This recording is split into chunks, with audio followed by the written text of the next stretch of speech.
বড় হয়ে উনি সমস্ত বুঝতে পারলেন এই নবদ্বীপের কাহিনী। সেখানে গিয়ে শিবাস কি হল না মহাপ্রভুর সঙ্গে মিলিত হলেন। মিলিত হয়ে আর প্রভুর সঙ্গ লাভ করার জন্য তার সঙ্গ ছাড়েনি। শিব হলেন নারদ, শিবাস স্বয়ং ব্রহ্মা হলেন ভক্ত হরিনা। পিতায় গৌর হরি হরি বল। সেই সঙ্গ লাভ করে আজ গৌর হরি সঙ্গ লাভ করে আজ ভক্ত শিবাস আজ নামের প্রেমে মত্ত হয়ে গেল। হরি বল হরি বল। তাই আজ এই শিবাসের নাম গৌর হরি ওই শিবাস অদ্বৈত গদাধর সকলকে নিয়ে। গদাধর কে গো না আমার গৌরাঙ্গের প্রিয় গদাধর। উনি হচ্ছেন সেই রাধা রানী। শঙ্কর্ষণ নিত্যানন্দ বলরাম অদ্বৈত মহাদেব আর এই নারদ হচ্ছে শিবাস। হরি বল হরি বল।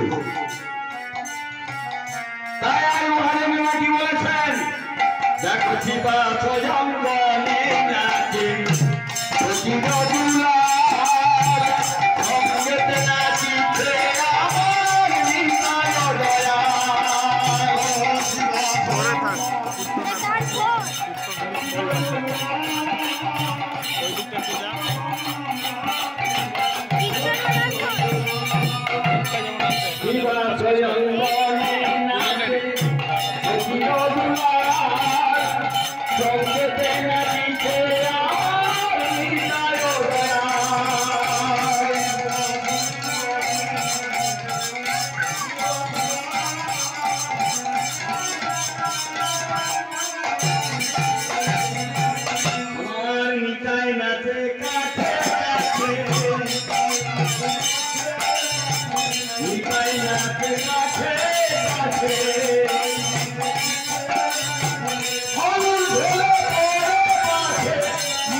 আর নাচে গোরা ভক্ত মাঝে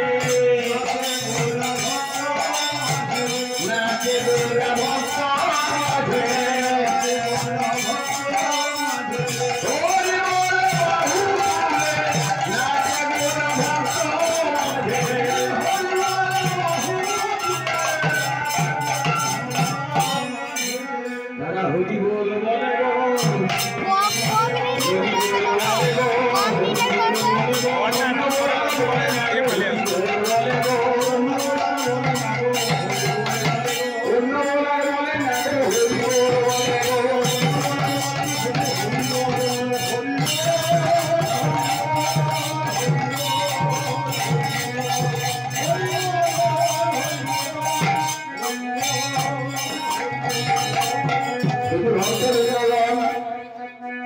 এই যে মধুমাখা হরিনাম,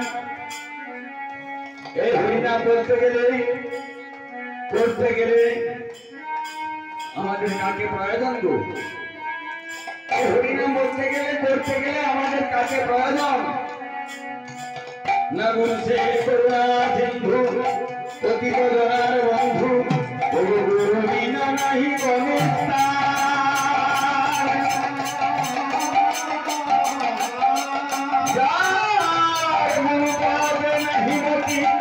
কি হবে তাহার গতি বিদ্যা করিবে না।